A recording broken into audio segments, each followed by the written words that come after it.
Good evening, everyone. My name is Douglas Sprang, and I lead the MIT Club of Northern California's Energy and Environment Series. Tonight's event is the seventh in a series of all virtual events during our 2020 to 21 season, featuring top speakers in the field. With this one being a very special occasion where we honor Lynn, Jurich, CEO of Sunrun, as a pioneer of clean energy, an award we first gave to Mark Tarpenning, founder of Tesla Motors. Lynn is the first woman to win this prestigious award, and she is well deserving of it. We've enabled live Q&A, and I'll do my best to get as many of these questions to our moderator as I can, although past experience suggests we won't get to all of them. We will also answer many of the questions we got from online registration. We have enabled chat for all of you, but please do not use chat to ask a question because we're only going to be monitoring the live Q&A bar. I'll be back at the end of the program to announce the speaker for our next event, but now I would like to introduce Barry Cinnamon, CEO of Cinnamon Energy Systems, a longtime contributor to the club's Energy and Environment Series. He will be our virtual fireside chat host for tonight's event by introducing our honoree and orchestrating tonight's program. Take it away, Barry. Thank you, Doug. I'm really happy to be moderating this year's Pioneer of Clean Energy Fireside Chat. Now, you've all received the MIT Club invitation to this event, so you already know a bit about Sunrun and about Lynn's leadership. Now, I just have a personal anecdote to share about Sunrun. Now, back in my Akina Solar days, I remember distinctly meeting Lynn and her tiny Sunrun team as they explained their unique solar financing services. We signed up with them as our financing partner almost 15 years ago. Now, Sunrun's the largest solar financier and installer in the country. So come on in, Lynn, to the Fireside Chat. Congratulations and thanks for joining us today. Thank you. Thank you. I have to say, Barry, you believed in us. So, when we were starting this company and, had the idea for it back in 2007, I, like a good student at Stanford, I went through the entire Stanford alumni database. Anybody who worked in the energy industry, called them and tried to pitch my idea for the business. And 100% of them told me it wouldn't work and I was crazy. So thank you, Barry, for being a believer. You helped us get started. Well, and you're becoming kind of the point of the spear in the industry as the thriving, growing, innovating company, and you've done so well. So I'm candidly quite proud about the successes you guys have had. All right, so let's get started with a little bit of a warm-up question. Compared to March 25th in 2020, last year, how are you doing this March 25th with less COVID and more national support for solar? It's been just an incredible year. And, I think, first, you don't want to diminish the human toll of the virus and everything we've all been through emotionally. But, I do think that over the last year, we just accelerated, the future of the company and the impact we're making just that much stronger. I think, if you look back in March last year, it was a pretty scary time to, be a CEO of a company with, 5,000-ish employees who's in people's homes and, installing. And we managed, so we made some, tough choices and there were some tough, absolute, managerial challenges and decisions to make during that period. But what I was really proud of was that we really accelerated the corporate metabolism. So it pushed us into doing more things digitally and virtually and pushing local, HJs to accelerating their permitting online. And so it just kind of pushed the industry, I think, faster. We were required to up that corporate metabolism, and I think also people really started to think about investing in their homes. They really think of their homes as the sanctuary, and you don't take safety for granted quite as much. And, I'm sure we'll get into that because I think, with the batteries coming into the industry now in combination with solar and with electric vehicles, just the reliance we're going to have on electricity going forward and the central role our homes will play in that. I think that just, everything we've been through just pushed that into the forefront of, consumers' minds. And then, maybe we'll get into this as well, but we decided during the pandemic to acquire the second largest company in the industry. And so that was a unique situation to acquire a business with, another 3,000-ish employees and do it all remotely. So Yeah, you're doing your due diligence with masks, right? Exactly. I think the last time I met with the CEO in person was February, as we were starting to get the discussions going. And then we did, we were able to do the entire acquisition and integration, really remotely. So it's been a meaningful year.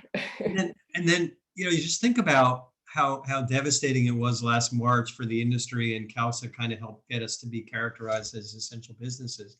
But then when we're talking to customers now, everybody says, my electricity bill went up so much, and now I really need a battery. So in many ways, it accelerated the entire industry because people know what it's like to be without power and how expensive that power is. It was great. You got it. Bizarre. So anyway, all right. So let's kind of set the clock back 15 years or more. How and when did you and your co-founders come up with the idea for Sunride? Yeah, we had backgrounds in finance, so we were investors and sort of on that track of sort of an easy career. I think I was at Stanford Business School at the time and had an offer to return to be a vice president in private equity, really lucrative job. They were going to pay for business school, but I got the entrepreneurial bug, and I really felt like I wanted to use those finance skills for something to just make an impact on infrastructure, frankly. And just, I had spent some time in China working, and this was in 2005, and just seeing, just the amount of resources we were using to build buildings, and just, I've always been sort of a nature person, and just felt like, okay, I'm in Silicon Valley, I'm at Stanford, and I'm sure the MIT folks relate to this, is like all about tech and and virtual businesses, and I just felt a real draw to something with infrastructure as really being a critical thing for us to solve in terms of climate in the world and just how we use resources more efficiently. And so when my co-founder and friend in business school said, hey, solar looks really interesting, there's so much investment happening in the hardware, but who's really thinking about the business model innovation and how to actually plug this stuff into the grid and how you get it up on roofs and how you finance it? Because we all know that one of the challenges with green technologies is they're more costly up front, but their lifetime value is often more, valuable because they're less resource intensive. So we really believe that it would be a financing problem. And that was really what our skill set was. So that's really what we are, what we were in the beginning. We've evolved, we've built more skills now, but we were really business model innovators and financiers. And so we said, let's focus on the residential market. And this is where everybody kind of critiqued me when I pitched the business plan was, oh, the residential market, that's just a hobbyist, small, tiny market. And we said, no, this is what people are missing. Because, I had studied, my undergrad degree was in studying science and technology and how it changes societal structures and business models. And I thought, you know what? People are thinking about solar as in the old way, as big solar farms and part of this hub and spoke centralized monopoly system. But what's so disruptive about solar is that it's a micro technology. The minimum efficient scale is actually quite small, and you can actually site it locally where it's going to be consumed. And consumers pay the most money for power. So that's going to be the market that will really hit the grid parity, first. And so we just have to figure out how to make it affordable for people. So, we had noticed that, there was a company called SunEdison back then that was, doing these long-term, what they call power purchase agreements with companies like a Walmart or, other big box retailers where they were coming in and paying to install the solar system and then signing up the retailer for a 20-year contract to just buy that electricity. We thought that should be available for homeowners too. So that was the idea. I think the only reason it really got off the ground was because we were young and naive. No, it wasn't that. It was a good idea. The timing was really good too. But I think back, I had my initial reaction to your service was, gee, I'm familiar with what Juggle is doing at BP and Sun Edison, and there's a stack of paper this big just for every contract plus setting it all up. I said, boy, that's going to be hard to do. But you guys handled all that documentation, paperwork, contracting, getting the money, getting the tax credits for it. And my attitude was, well, if the money's there and it's going to help our customers buy solar, that's great. And then got really lucky because the crash hit, and you and Solar City were the only ones there with ways to finance solar. So it was really, really good timing, and it just took off. Well, in retrospect, it looks like good timing in the moment when you're starting it. So just to give you guys a little context here, I'm sure there's a lot of entrepreneurs, out in the audience. But so we started in 2007, so it felt like money was free, right? This was pre, financial crisis, and so what we had to do to get the business going was we had to pay to install all of these solar systems. And back then, the solar panels were Barry, $4 a watt for the panel, and now it's 40 cents. So, these were expensive. So we had put our own money in, we had raised money from friends and family. And so we had a chicken and an egg problem where we had to get enough systems up on the roof where we were using our equity capital from the business of $50,000 at a time to get a pool of them to then go raise capital against these 20-year contracts. And so that felt doable in 2007. And so we were spending the money. And then all of a sudden we had all these term sheets, and now every bank is calling us and saying, oh my gosh, we'd love to support you, but we have the subprime mortgage problem. We don't want to touch anything about a home or residences or startups, financing this. And so that was a very tough, period. And I think he and I, we still look at each other and think about that time and say, it's one of those moments as an entrepreneur where you just have to put your blinders on. You don't look left, you don't look right. You're like, we got to get this done.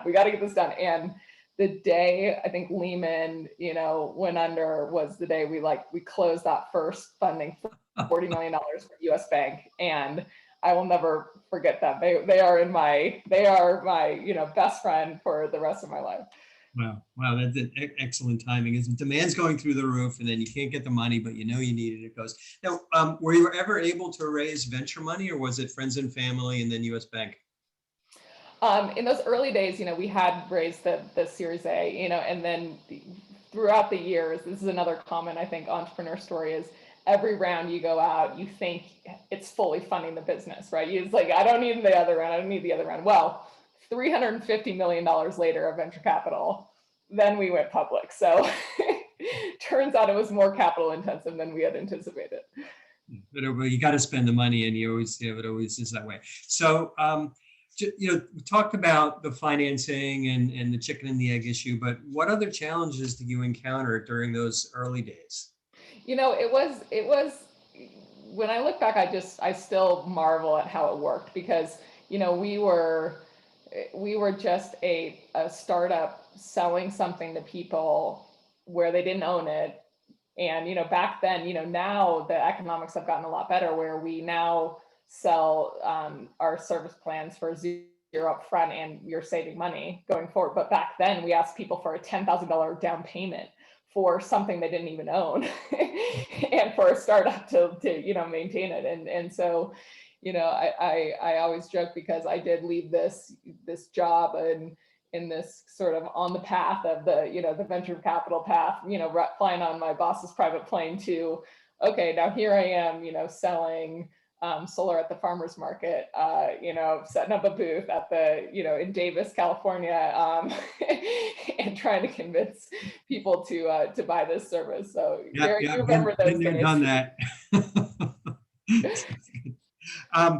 So let's kind of look back to the educational and the training things that you kind of explicitly undertook to prepare? What were some of the stepping stones that you went through? In terms of building the business, you mean?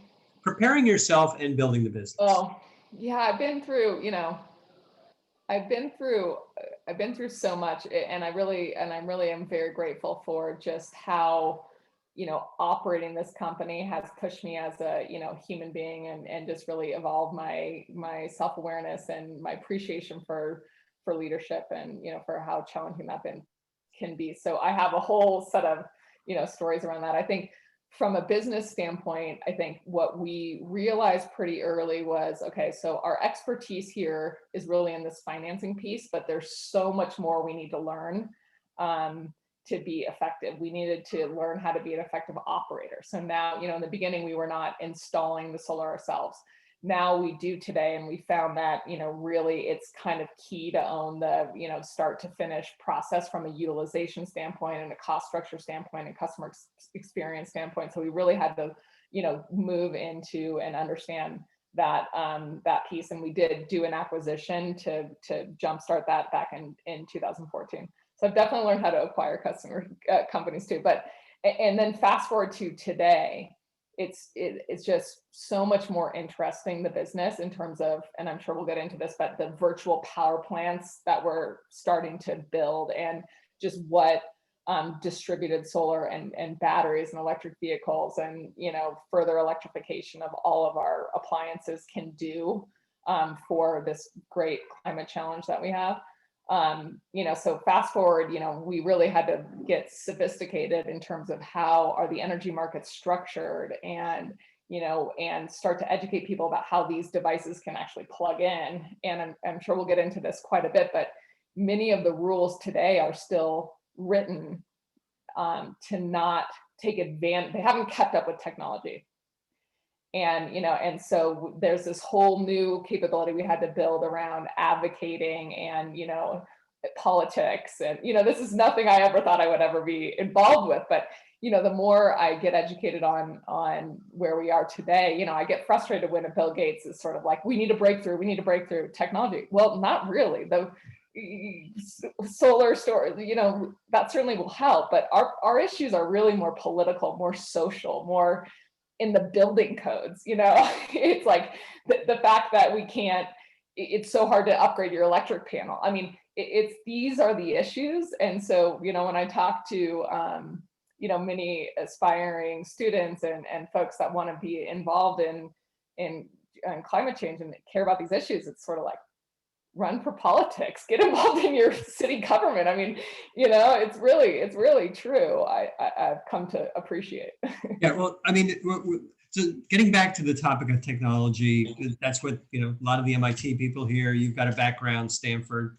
So everyone in the solar industry has benefited from more cost-effective solar panels, inverters, batteries are coming down in price, software innovations. What are the key technologies that your team at Sunrun developed? Yeah, no, it's really changing the landscape, and my optimism around decarbonizing the energy system is the battery and EVs. I mean, solar, we've gotten there. And, but we have to really, and what we've done historically is we've had to build our energy system in this way where you have to build for peak, and so it's so poorly utilized right now. And, and if we really want to decarbonize the bulk power system, you're going to have to put a lot of intermittent resources on it. And so what does that mean if you can't balance supply and demand? You have to be able to balance, the supply and the demand. And that's where these distributed assets get so powerful, is that they're what really enables this bulk renewable power system to work in a size and a scale that's actually affordable and realistic. And so what we're really trying to innovate on right now is we're trying to do back to the business model capability that we have. We're really trying to innovate on the business models and opening up those markets where our assets can talk to the utility system. This gets really tricky because for the utilities that view us as competition, they don't really, they want to make that as hard as possible. And yet what's going to happen inevitably is that distributed technology always wins, right? It's like, it's always performs better than we think. So the batteries are going to get cheap. The cars are going to be, are going to be far superior to combustion engines. The solar is going to get cheaper and cheaper. If we don't have the two systems talking to each other, we build two systems too big, because nothing's going to stop my company from going over the top to directly to a customer to say, hey, look, do you even need the grid? You can have a battery, maybe you need a little generator here, you got your car, we can operate that. So the fear that I have is if we can't figure out more of a win-win kind of solution, we get into this challenge of two overbuilt infrastructures, this, direct to the consumer infrastructure we're building, and increasingly other commercial buildings and things, we're evolving to expand, not just among residential. So this is all being played out at, the public utility commissions. And so again, it's like, when I get back to where are the real decision makers here that are going to help affect some of these changes?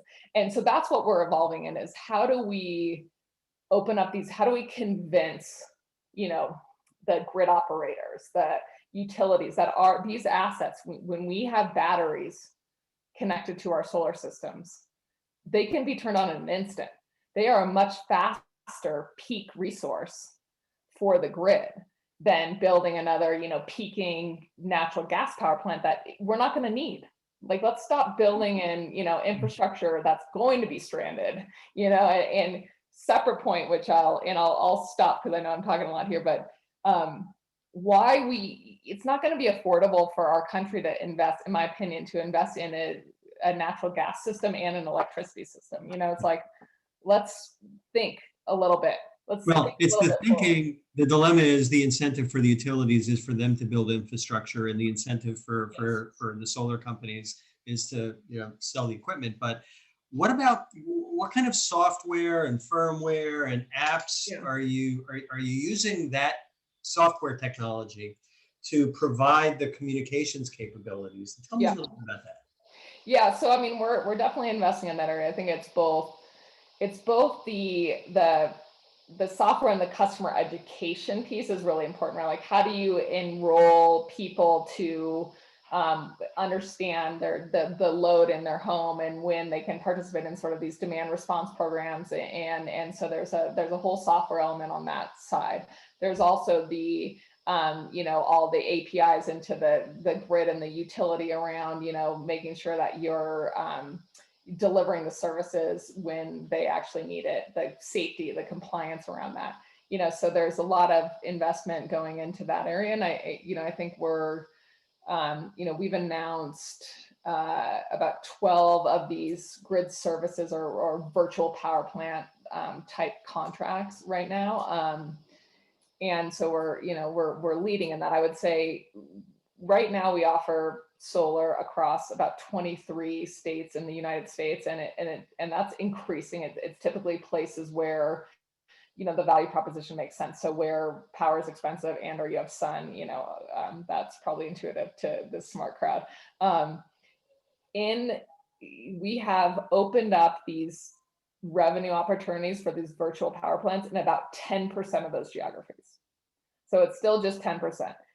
Our pipeline has about 50%, but it's just, we're behind. So let me give you just an example.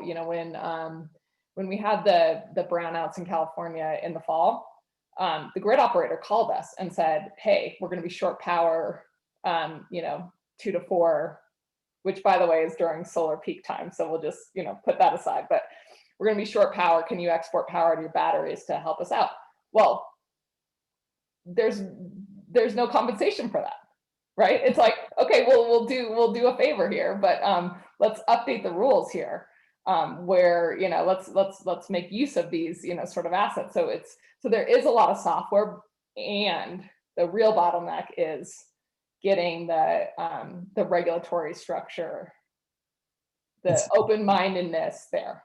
Yeah, overcoming their business model. I was talking to a representative from one of the big hardware companies, and even the companies that are making inverters and electronics, they have almost as many people developing software and apps and firmware than they do fiddling around with the hardware. It's like the hardware is almost becoming a little bit of a commodity, whereas ways to control it and deploy it, that's where the challenge is. Yeah, absolutely. And I think you're seeing that definitely there's definitely that integration happening between the software and the hardware, and the margin, I think, ultimately will always be in the software.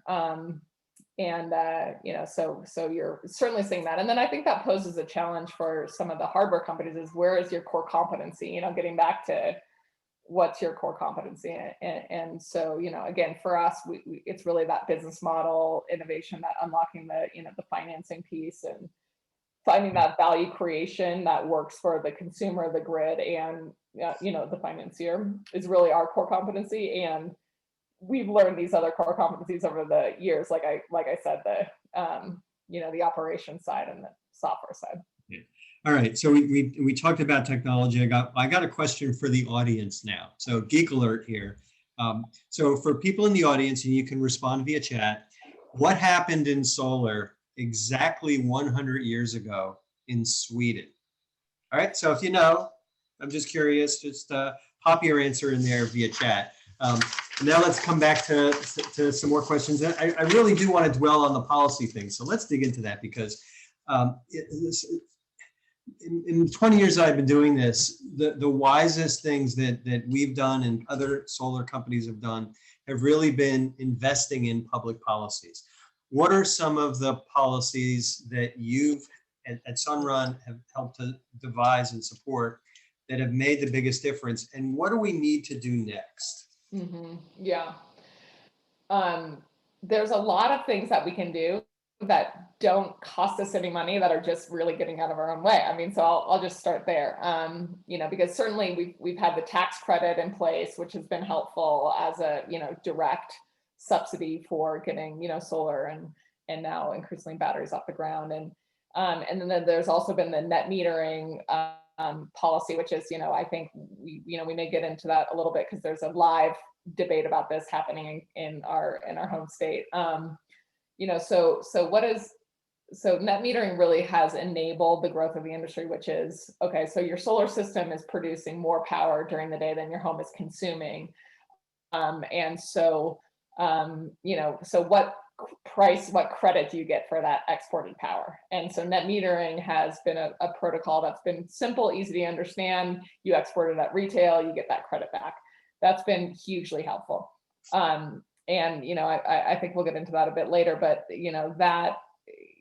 there's a bunch of questions about how does that program evolve, as you get more and more power during those daytime hours on the system, more and more solar, isn't that power worth less money? And so how do we figure out to actually have more dynamic pricing, like what you guys all have on your bills in California now, which is time of day pricing, where if power's more expensive, it should cost more. So that's how it's evolved, which has really encouraged the adoption of the battery. And so it's really created, I think I really credit California with moving to these time of day rate structures, with really, opening up this concept of the solar plus the battery, and then being able to use those batteries again for this, peak capacity, offering, which has been super helpful. What I didn't anticipate, and what is driving even further adoption, are the grid outages. I mean, I don't think any of us have, and I think we're underestimating how climate change is wreaking havoc on a system that relies on poles and wires. I mean, it just is, and a system that has to go increasingly to these intermittent resources. So, which gets back to why I think distributed has to be, it just from a first principle standpoint, it has to be a part of the solution. And so, what we saw in Texas recently, what we saw with the wildfires in California is our customers who are without power for 5 days in Texas. We had a few with 50 hours, you powered through with a battery and solar, because your solar charges up the battery, your battery runs all night. And so, so again, getting back to policy. So I think that kind of time of day rate structure really has helped encourage the adoption of this battery, which is really what unlocks I think, distributed solar in such a powerful way.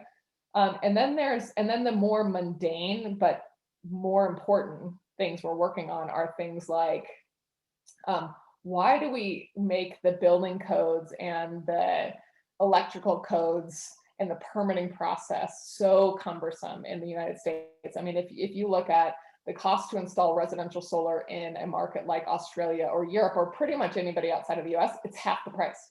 It's half the price. You know, we deal with, we deal with so much bureaucracy. I mean, we're trying to hook up a solar system on some low-income multifamily housing. We spent 300 hours building the permitting and interconnection materials for PG&E. PG&E, the person saved it on their hard drive and then quit, and they can't find it. So it's these, again, it gets back into these sort of mundane things. But I think if we're going to really get more electrification, we have to make things like, the utilities won't let us touch the meter. If we could touch the meter, we could do it without upgrading the electrical panel. I mean, as we think about how we unlock this change and how we do it faster, there's a lot of these little building code, let's sign up to a standardized process like the whole rest of the world does. That kind of stuff can cut prices in half tomorrow without any cost. So how do we overcome the resistance of the incumbent utilities who are threatened by your business model, our business model? Because all those little things, they're not going to make them easier. And the person that has a 300 hours worth of permitting information on their laptop and they quit and it dies, nobody's going to lift a finger to look for that or even ask them for it. So how do we convince the PUC to, or the legislature or the federal government to say, listen, it's time to modify the utility business model so they don't get a guaranteed rate of return on their assets, and so that we can get cheaper electricity to everyone? Yeah, and I think that's a great question. And I think there's a couple things I would offer. One is, let's just start from a win-win perspective, just period. And this is where it gets a little bit tricky with the integrated electricity and gas companies, because I think that's tricky. But let's, we are going to take all this market share from oil.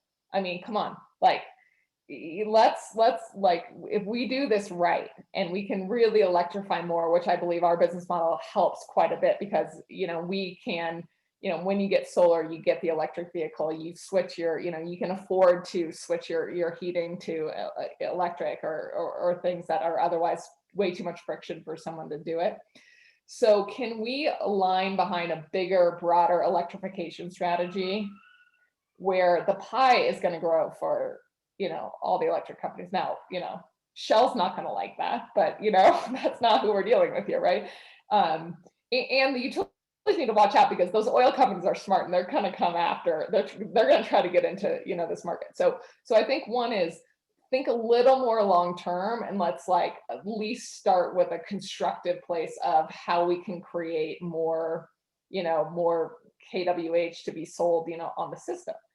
And then I also that's another challenge I would put forward is, one of the criticisms we get often is, well, your assets are more costly. But if you look over any reasonable time period, that is just simply not going to be the case. And what I would like to see is, what I think would really draw this out is, let's actually see a plan for how we hit our decarbonized goals with only a centralized system. How are you going to site those transmission lines? How are you going to how are you going to pipe those in? How much congestion are you going to have on the distribution grid when you want to electrify, everything? There's, we got to solve this, problem together. And then in terms of some of the, more, tactical things we're doing. I mean, we're working with the Department of Energy to build an online instant permitting program, which the codes are built into it. It's safe. It's developed by NREL. It's and yet we're still having an impossible time getting HJs to adopt it, because they say, "Oh my gosh, I don't have a physical permit set. I don't know even how to process this." And so it's the change management psychologically is because people are well-meaning. I truly believe they're well-meaning, but it's just like we got to recognize the scale of the challenge and take some risk and go a little faster. Yeah. Now, I mean, you look at PG&E, Pacific Gas and Electric, and their opportunity to heat and electrify all the transportation is absolutely enormous. And as you're pointing out, it'd be impossible to run all those wires into every single building around the state. So that they should be able to thrive on the E part of their business, knowing that the G part's going to go away. But we get so many pushbacks, and I think that's really just a lack of political will in California and then throughout the rest of the country. Yeah, and I think just a lack of knowledge about these assets. I mean, the innovation curve that's happening, how cheap the stationary batteries are getting, and how expensive it is, transition and distribution is getting. I mean, in 2008, when we started, your home bill, 2/3 of the cost of your bill was the electrons, and 1/3 was transmission distribution. 10 years later, it's 2/3 transmission distribution, 1/3. So we've had falling natural gas prices from fracking, but nobody's utility bill has gone down. So wholesale prices are down, but we are disguising the amount of investment we have in transmission distribution because we benefited from these like cheaper renewables and cheaper natural gas. That stops at some point, like you don't go, negative. And so the escalation, I think is, again, also unappreciated. Like we're trying to harden all this stuff for climate change. We're trying to, build out the EV charging stuff. The escalation is going to be, considerable. At the same time, solar and batteries are getting cheaper and cheaper and cheaper and cheaper. So let's anticipate that. Yeah. Well, that's one thing is when they model these things, they say, well, this is how much it's going to cost to put in a gas plant, peaker plant, and it's more, batteries are more expensive. That they don't think about by the time the darn thing is constructed in 2 or 3 years, the batteries are going to be cheaper, better, cleaner, faster, more responsive. And then when you explain it to customers, it's like, hey, you're able to generate your own power on your roof for 8 or 10 cents a kilowatt hour. The utility's only paying 3 cents for that. And your average bill is 30 or 40 cents. And where's all that money going? And that's the business model that really kind of clicks for your business is, hey, we can finance it, we can put it in, and you benefit. Yeah, and I mean, and just in thinking about how much electric infrastructure we need, we have to use our roofs. We have to use the existing infrastructure to do it. It's just how hard is it to site transmission lines? I mean, especially in California. And so what you also have is where the existing fossil infrastructure is, the transmission infrastructure was built around power plants that are on the coast that need cooling, that are, these assets are in different places than the desert or where the wind is. And so you actually have, there are a lot more challenges in building out the transmission than I think, again, people appreciate. But then of course the utilities, benefit from that because their business model, to your point, their business model is they get paid on that. They get paid a guaranteed return on that. So the incentives are very misaligned for building a more affordable system. And if I could just, offer the example in Hawaii, I think is fairly instructive. It's interesting because, in Hawaii, we have now probably 30% of households have rooftop solar. By the way, Australia is at 25%. So California is at, maybe 13-ish. The US is at 3%. So in Hawaii, the utility basically said, hey, we can't take any more power back. So we're going to shut off this net metering concept where, you homeowner are getting credited for selling the power back to the grid.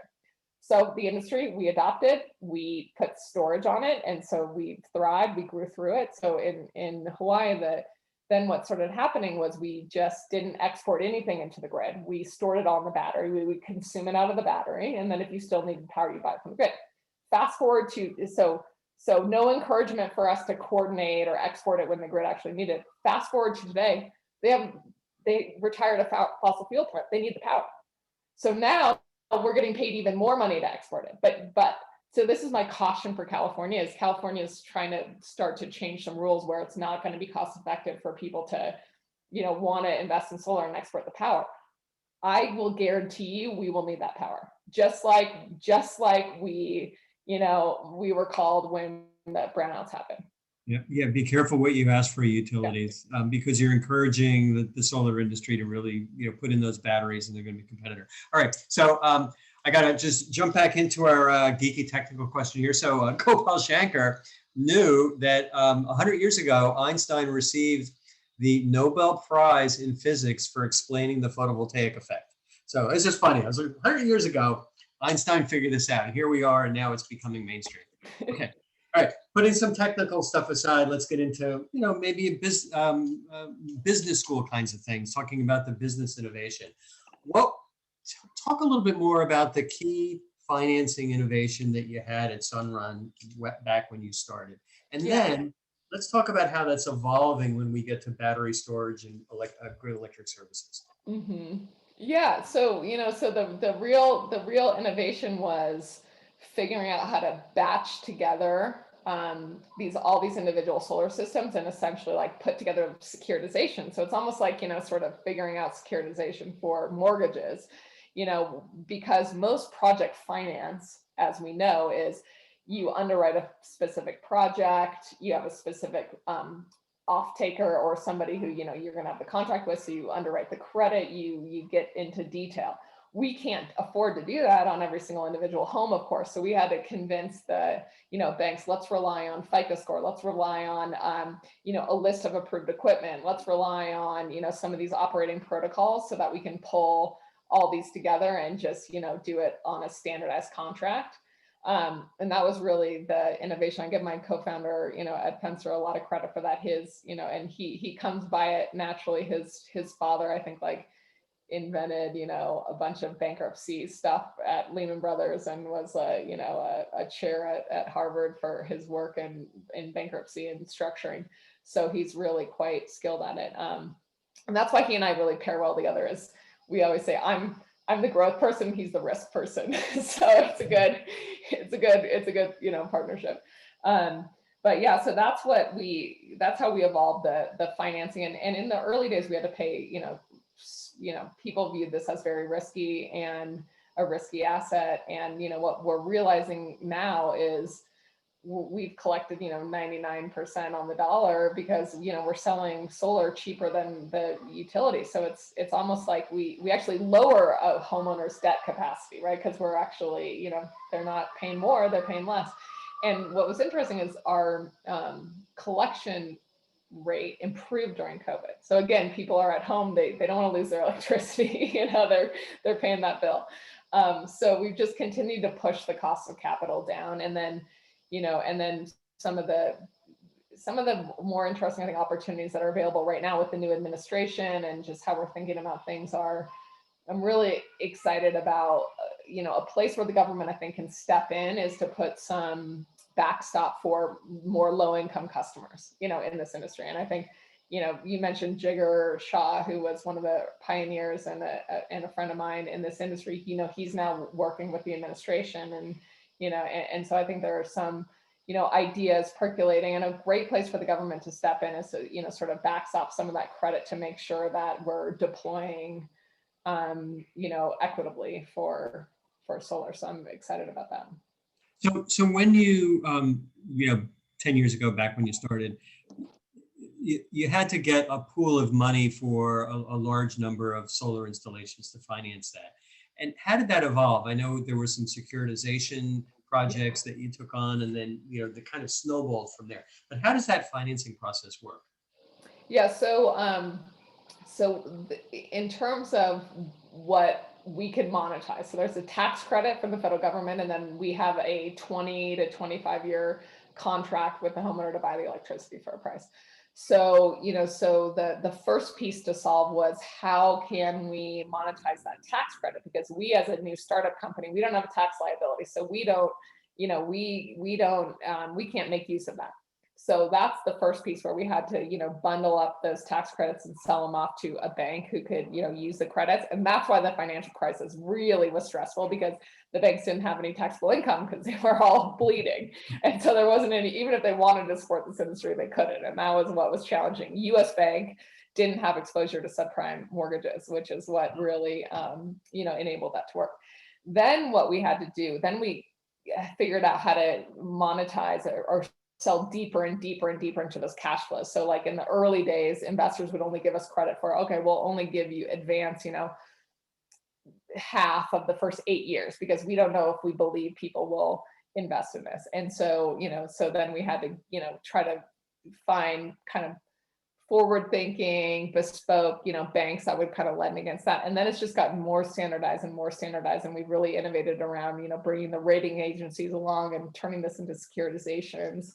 And yet we still, the cost to finance our assets are still much higher today than a utility scale solar or wind project. And I think that will improve over time, because we're actually proving to be less risky. We're very diversified. We have geographic diversification, so the weather doesn't hurt us as much. We have technology diversification. We have pay diversification.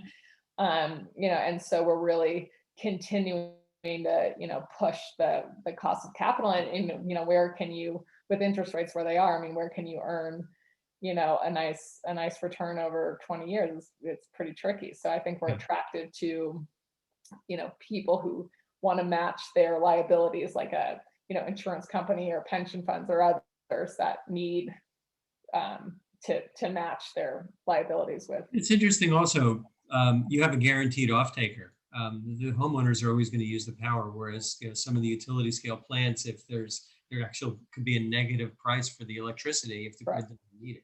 And then looking forward, as you store that energy in batteries, you've always got a place for those solar electrons, and the utilities may not have with their utility scale plants. Yeah, exactly.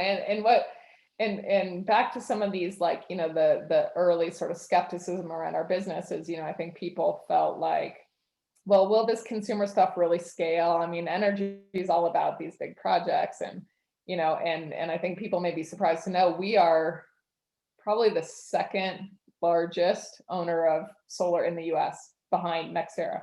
And globally we're top 10. So, it does scale. And, I think Enroll did some work on this, but if we could serve, well over half of California's energy needs with, solar and rooftops. Yeah, no, every building has a rooftop, and that's kind of a natural place for it. All right, well, talked a lot about solar, and now Sunrun's selling a lot of batteries. We got a question about what your attach rate is on batteries. We'll get to that. But I was intrigued looking at the tagline on your email. It was power through. So what does that mean, and what opportunities do you see for our industry as we solve the building electrification problems and our transportation electrification problems? How do we do that with batteries? Yeah, absolutely. Power through works on many dimensions. I think, just one around just the, it's tricky to change people's minds, and, we have strong incumbents that have a nice position. And so, we've been very resilient, and in an industry where, again, for many years, I think I probably was at it 10 years before Wall Street or people really accepted this as, oh, this can actually make money. We went public 5 years ago, but it probably was 3 years in before we really kind of broke through, that people understood the model, and we have kind of tricky accounting. So that was hard. So we powered through it quite a bit. And then also, I think we really, 90% of US like solar. This is very popular. It's bipartisan. It's, people who relate to the energy independence, they relate to the green side, they relate to the savings. It's just a popular thing. But what's been hindered some of the adoption is just urgency. Why would I do it now? Technology is getting better. It's kind of a hassle. It's a home, contractors never, delight, which we do, by the way. But I would be remiss to say, by the way, if you guys don't have solar on this phone call, come on, give us a call. But okay, we'll put that aside for a second. But so wait, what's the phone number?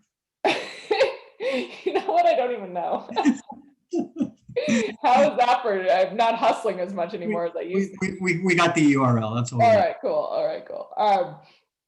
So but the power outages, now that creates some pain, right? People change when there's pain. You either change when there's a strong vision or pain,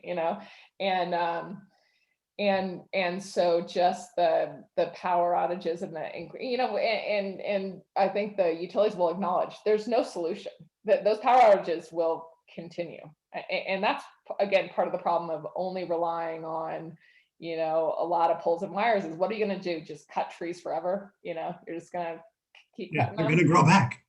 They grow back and you're going to cut them again. And, so I think everybody knows this is a 10-year problem, if not longer. And as we, again, try to encourage people to have more electrification, okay, so now your car needs electricity, now, so what are you going to do with multi-day power outages? And so I think that we're just on the early stages of people really kind of feeling that pain. And when it happens again, year after year, that will absolutely, I think, accelerate the adoption in a meaningful way. And that's what's so cost effective in my mind about the battery for, oh, good, a Sunrun employee just helped you out with the phone number there. I saw that in the chat. Thank you. All right, what is the number? Nice work. So I think, and that's what's so interesting about the battery, because there's a lot of discussion, again, what's more cost effective, doing this stuff centralized or doing it distributed? The benefit, because I think people could also say, well, we can put the batteries, sited next to the centralized power plants. Well, but they don't benefit from a couple things. One is relieving congestion on the distribution system, which is, again, going to be very meaningful, especially because you have the transmission bulk system, then you have your local distribution system. That's hard. It's how are you going to develop more substations in like a community? I mean, again, this stuff, like, it all may work on paper, but you got a lot of NIMBYism here. And so the battery locally produces, relieves that kind of distribution level congestion. And also the homeowner's willing to pay some price for it, for the resiliency, because they get the resiliency. So it's a more cost-effective way to put it there. And then if the homeowner's only using the battery, when the grid's out, you have that asset to share. So just like, Airbnb, the sharing economy that we've seen with Airbnb and other things, let's utilize these assets more cost effectively. And that's what is so powerful about these virtual power plants, is that we can then give some extra revenue to that customer to incentivize them to invest in that battery, because they're going to get paid when, again, the grid needs it. Explain how a virtual power plant works in Sunrun's model, and how you're selling those benefits to some of the CCAs, the community choice. Yeah, absolutely. So again, when when these CCAs or other utilities or they just need resource adequate, they need access to a certain amount of capacity to have reliable service, we can be an asset to serve that market. And so what's so cool about the battery is that, again, it's like instantaneous, and it doesn't cause any it doesn't require any sacrifice from a consumer. So whereas with some of the demand response programs, you may sign up for this and you may say, like, okay, I'm willing to turn my air conditioning off, but that's been hard to be reliable or firm, because you're a human and you maybe don't want to turn your air conditioning off. Whereas the battery, the homeowner is not using the battery. And so there's no sacrifice there. And so what we do is we network those batteries together, and we can sign up for a certain amount of capacity that we can promise to the, either the wholesale market or the utility, in order to serve when they send a signal for needing the peak power. And it adds up pretty quickly. I mean, if you've got 1,000 batteries with 10 kilowatts of power, that's a lot of juice that's going to go right into the local grid. Yeah, and by the way, how fast can you do that? I mean, we can install, I would challenge, a gigawatt for us will be faster. Again, especially if we unlock the unnecessary, what I call green tape that we put in, to place. If we can unlock that, we can do it fast. All right. Okay, let's change gears a little bit and talk a little bit about the diversity. how's Sunrun improving diversity in the solar industry and serving as an example to the way companies should be set up and run in the future? Yeah, I mean, that's been a highlight of this last year, is just the focus on this. It's just been, it's time, man. It's time. And I think we've always really led on gender diversity. In our executive team and on our board, we're, almost 50% female, and, really working, to continue to expand that. And I think it comes down to numbers. I mean, you got to track it. So I think what we're doing, internally, is making sure that we have the diverse candidate slate for all the hires that we have. We track the numbers. We, are certainly investing in a lot of training. I mean, particularly the anti-bias, training that I think is just subtle and so important. And I'm so glad that, that's out there, and, investing in our employee resource groups. And, the discussion around this has been really, really powerful. And I think, the other thing I think we are doing and is encouraging to, get better at serving, other languages. So can we build out, Hispanic, Spanish contracts and Chinese contracts and things, because, our community that we are serving is quite diverse. And so really, like, meeting them and serving them on a really human level is something we're really excited to lead on.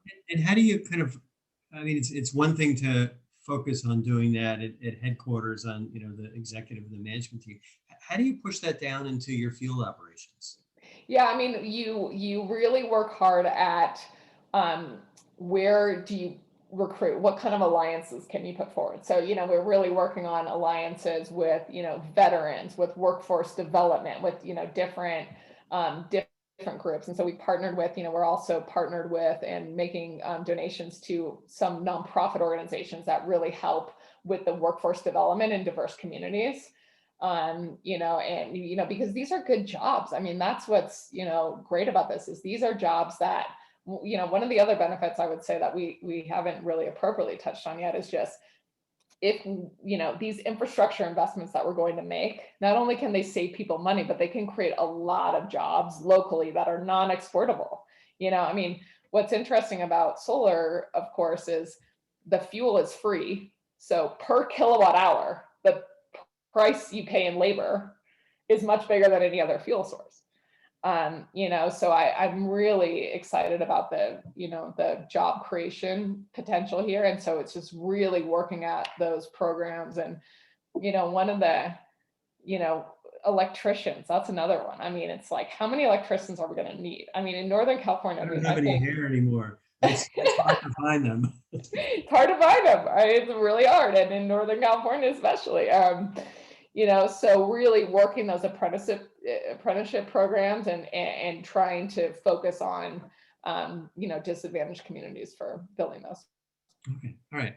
All right. Well, obviously, we all need more electricians. If your goal in life isn't to be an electrician or somebody somewhere on the roof, what kind of skills should people develop if they're interested in getting into, I'm going to generalize it, just the clean tech field, not necessarily solar, because it's kind of beyond solar, it's batteries, it's everything else. Yeah, I mean, I think people need to have have some stamina. Is what I would say. I was doing Sequoia Capital is one of our venture investors, and they do kind of a series of 7 questions for entrepreneurs, and one of the questions is, what time frame is most meaningful to you?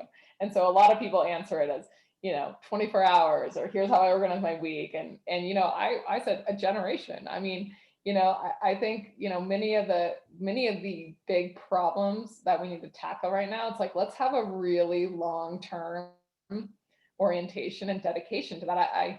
I give this advice to people all the time. How old am I? I'm 41. And I plan on working for another 60 years, hopefully. So, like, let's think on like a longer time horizon and what kind of meaningful stuff we can create. Because, unfortunately, like I described, clean tech is one of the reasons why it hasn't done well with, venture capital and things is, it's slower. It's, it's not, it's not atoms, it's hardware, it takes a long time. yeah, it's real stuff. It's all the business model, and it's changing the structures. It's, it's working with, government entities that move slower. And, that can be frustrating for really fast moving, ambitious people, but it's really important work. And so, that's what I decided to do with my, life.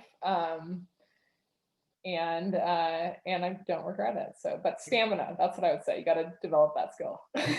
Stamina is good. What about some technical skills? Um, Like as far as the people you're recruiting, what are you looking yeah. Yeah. I mean, I think again, for us, because we're more of the, we're not, we certainly have the engineers that are working on all the issues around, the software around the grid services programs. And, obviously I do truly believe that, software is the critical application. The power electronics too. It's like sort of that like intersection between the firmware, the power electronics, the software. Those skills are in huge demand. Absolutely. And then, for us, obviously, it's people that have the long-term orientation, are willing to, sort of fight the battles, because I do, I know that this is a really technical audience, but I do believe that it's these social political challenges. It's like a great communications person, it's like, this winning over the, hearts and minds. I mean, that stuff is equally important. for? A liberal arts degree. Yeah, sorry guys. Hey, I was accepted to MIT. I will have you know. Ah. Well, I'm happy you didn't go, because you probably wouldn't be here right now. So it all worked out well, in the end. All right, ready to wrap up kind of the formal discussion topics. I got one more question for you. It must have been really challenging going public, running a public company, doing quarterly earnings calls, while also being a mom and then getting hit with a pandemic. How do you juggle your work and home life? Yeah, I mean, it was not easy. I mean, the story of the IPO is really interesting, which is, so my husband is also an entrepreneur, and we had been, married for quite a while before we decided to have children. And, so I was 35. It was sort of like, okay, let's figure this out. Time to get going. And then I, became pregnant, and it became also clear at that time the company really needed to go public. We needed the cash. Like, it just was time. We had already raised $350 million of venture capital. And so I still remember being I was kind of like that movie whenever the woman doesn't tell anybody they're pregnant until it's like basically, the baby's falling out. But so I was pretty nervous to disclose that. And then, but we made it work, and I knew that we needed to do the IPO, and the window was open, and windows are not always open. So we, I had my daughter, and I think 4 weeks later we did the roadshow. So my daughter came on the roadshow with me because I was still nursing, and I brought my mom. So it was, a little unconventional. The investment bankers were, sort of impressed, I think. And I remember my co-founder, Ed, and our CFO, and they were so tired because, IPO is pretty grueling. You're, in 30 cities and doing meetings all day. And yet I was, had the baby and was nursing the baby in the middle of the night. And I remember they were looking at each other and saying, oh my goodness, okay, we're so tired, but we can't complain because there's Lynn. So again, it was all, it was all doable in the moment. You just kind of make it work. And it was a fun memory. I have at NASDAQ a picture of my, month-old baby and my mom, 3 generations of ladies. So that's been fun. And then, I've figured it out. My husband's really supportive, and I definitely encourage, marrying well. And it's fun. I think that it's, I'm really pleased for the role model that I give to my daughter. I have a 2-year-old son now as well. And he came 4 days before an earnings call too. So I told my team, I was like, I'll do the call, but you guys got to help me out here. And it's not easy. I mean, you just can't gloss over it. It's really, really challenging. I can't imagine. My wife was. It's All fun. right. We have a good time with it. My kids are big Sunrun fans. I mean, the 2-year-old maybe he'll get there. All right. Okay, we've got a number of questions in advance from the audience, plus a bunch of questions that came through before. So if anybody else has more questions, they're coming through, and I'm seeing them on the chat. But I'll just get started with a few of them, and then we'll go for a little while longer. So one question: what is Sunrun's connect rate for battery storage? What percentage of customers that are buying solar say, I want a battery? It's really variable based on the market. And that's where again, these market structures are so critical to incentivize it. So in Hawaii, for example, where we haven't been able to export power, it's 100%. Similarly in a Puerto Rico where, there's real, grid stability issues. In a Northern California context, it's, over 60% because again, the wildfires, the TOU type of rates. In California, it's broadly, it's lower than that. And then in the rest of the country, it's, 10, 15% ish, although that's changing really fast. So in Texas, after, we had these issues in Texas, I think first of all, our website traffic the next week was 350% higher. And I think, 80% of customers wanted a battery now. So it's going to change, very fast. The challenge is right now is there are definitely supply constraints. I think every industry is really feeling some of the semiconductor shortage and the supply constraints that are happening right now. It's temporary, but with this boom in EVs too, I think a lot of the battery suppliers are really thinking about the EV market, and they're forgetting the stationary storage market, which could be even a better market, in my opinion. So there are, a few pockets of people focusing on it, Tesla, LG Chem, others that are investing in it, but there's no question there's a shortage right now. And that's why the prices have stayed relatively high, because if you actually look at the price of the battery cell, it's improved quite a bit, but the end price to a consumer for a battery has not. In fact, it's even going up. So we really need more, capacity. And part of the reason why it's not coming down as quickly to the consumer is the paperwork and the bureaucracy and the inspections and the regulations are just off the charts when it comes to batteries. Really complicated. Off the charts. I mean, Santa Rosa right now won't let us install a battery. And you're sort of like, I mean, it's we gotta get to it. And this gets back to, again, some of the conservatism around electrical panel sizing and touching the meter and things where, again, how much of it is really a game being played and how much is it really a safety issue? And that gets sort of challenging because if, again, the utility raises their hand and says safety issue, the Public Utility Commission, they don't want to mess with that. We have enough problems on our hands on that front, but, so that gets, that's where it does get to be unnecessary friction, I think, how we're handling it right now. Okay. Another question. Customer, a caller has, they say, I have an early Sunrun system. Should I upgrade it? Well, we'll have to get into the specifics. I mean, I think, question, are you going to electrify vehicles? Because typically you want another 3 kW, on your system to serve your electric load. Adding the battery is, a great idea. So we'd definitely be, excited to work with you on that. And I do think that's one of the other advantages of the business model we have, where we sell this as a service, is that for our customers, we are aligned over the long run, where we get paid by the kilowatt hour the system produces. So to the extent there's better equipment or we expand it, that's a win-win, for us, and we'll look out for that. So that customer, feel free to reach out. My email is Lynn, Linn @Sunrun. All right. So it says the next question similar is, do you recommend installing enough solar to power just the building, or add enough solar and batteries to power future building upgrades and an EV? Well, this is exactly one of the problems, right, Barry? You know this. Like, we're restricted. Yeah, We can't even, they won't even let us do that in many cases. So that this is 10% over.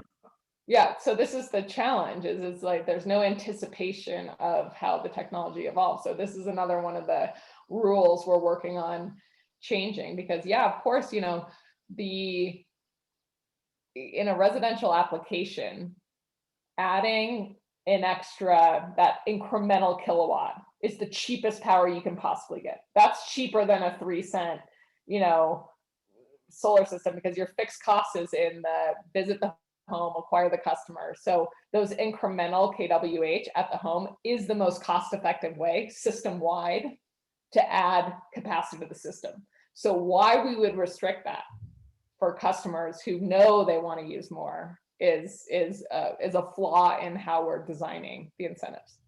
Yeah, and it's so easy to just go in and pop a battery in or add 4 more panels, but you've got to go through all the bureaucracy. You might have to change some software and hardware, and that just adds so much of a burden. Well, the other issue is, and this is another, sort of game that gets played is with the rate structures. How complicated do we make it? And, so you're a homeowner and you make an investment in a 20-year asset, but then if your rate structure changes, the value proposition of that asset changes. And so one of the other complications we have in, California is if we don't grandfather those customers in, if they upgrade, then they can lose access to the existing regime that they have. And they invested back in the day when the asset was a lot more expensive. And so they helped actually bring the cost down, in the system, but then they would get penalized by investing again by moving forward into the less, generous regime. Yeah, they lose the grandfathering. What innovations are on the horizon for reducing the cost of solar installations on multifamily housing? Oh, great. Well, if we didn't have utilities obstructing the interconnection, that would help. That's an innovation, getting the Yeah. utility out of the decision No, making. I think that's working really well. That we have a really strong incentive program in California for low-income multifamily housing, which has been really successful. We've committed to doing 100 megawatts in that sector, and that's again working nicely.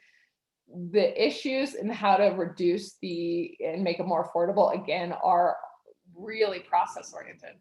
They just are. They are around the permits and, does the line employee that's like helping, is there coordination actually with the utility in terms of like how to actually integrate this stuff? It's really process oriented. It's not a technology issue. Yeah, and it's a utility business model issue because they're opposed. That's basically it. There's a lot of discussions about how solar's not benefiting lower income people. And the obvious solution to that is more community owned solar. What's holding community solar back? Well, one, I just reject the premise because I think the distributed assets are going to make a smaller system and a more affordable system for everybody. And from an environmental justice standpoint, most of the polluting power plants that we could, retire faster hurt disadvantaged communities. So, I think probably a lot of people thought smartphones were just for rich people too. So, and clearly that, innovation helped many people leapfrog and many, in many communities globally leapfrog, some telecommunications infrastructure. So I definitely reject the premise. And then, I do think that there are a lot of opportunities again, to for the government to sort of step in to, again, backstop this sort of credit for these type of markets, or maybe for the contract to be with the utility and not with the actual, low income, resident. So there's plenty of stuff that we can do for, to, serve those communities. But I would start first with more distributed assets, lower the price of the entire system, period. And will lower the price of the entire system, period. And climate change disproportionately affects, from the burning of fossil fuels, disproportionately, affects, disadvantaged communities. All right. Here's an interesting one. What advice would the Lynn of today tell the Lynn of 2007? Advice that my mom probably was giving me my whole life. It's like everything comes down to advice you got in kindergarten, right? It's just like it's sort of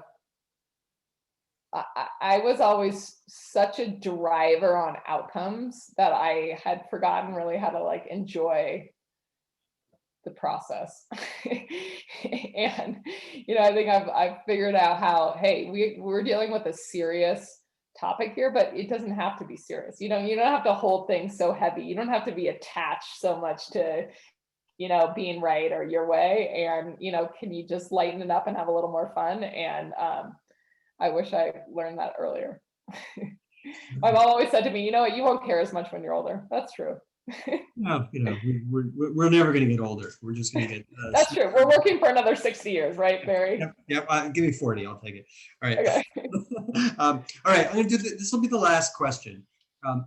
How should we know people on this fireside chat, people interested in solar, how should they communicate with the policymakers, the governor, the legislators, about what they want for the energy supply of the future, and hopefully it's solar and storage?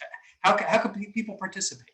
Yeah, I mean, you probably know, you could probably offer more than I could on that, just in terms of, because I know you've been really helpful on this. I do think, again, it's just like, it's getting involved in, your local politics and your local government. I mean, so much of this stuff, again, comes back to so much of the how we're going to defeat climate change is going to be in these local permitting codes and these, and dense housing density, and so many of these decisions that are really being made locally. And it's just, we need to be getting involved in that. And, I think people will see there will be probably a pretty heated debate over the next year in California around, how to treat this net metering and the export rate for the solar and the battery. So are there ideas of how people can get involved in that? If you're paying attention, you're probably going to notice it.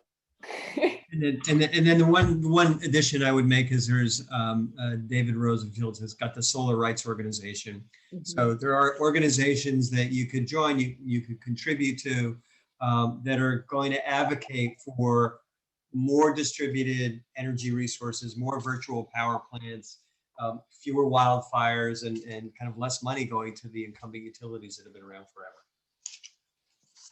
All right, Lynn, any kind of final remarks or comments? No, I really am honored to be a part of this. Thank you. It's fun to have this conversation with you too, so many years later. Yeah, no, it's just, I'm delighted the way things worked out. All right, so Doug Sprang has prepared a special engraved award. I better not drop this thing. I gotta get it up. Oh, wait a minute. First I gotta turn this off. Gotta turn off my background.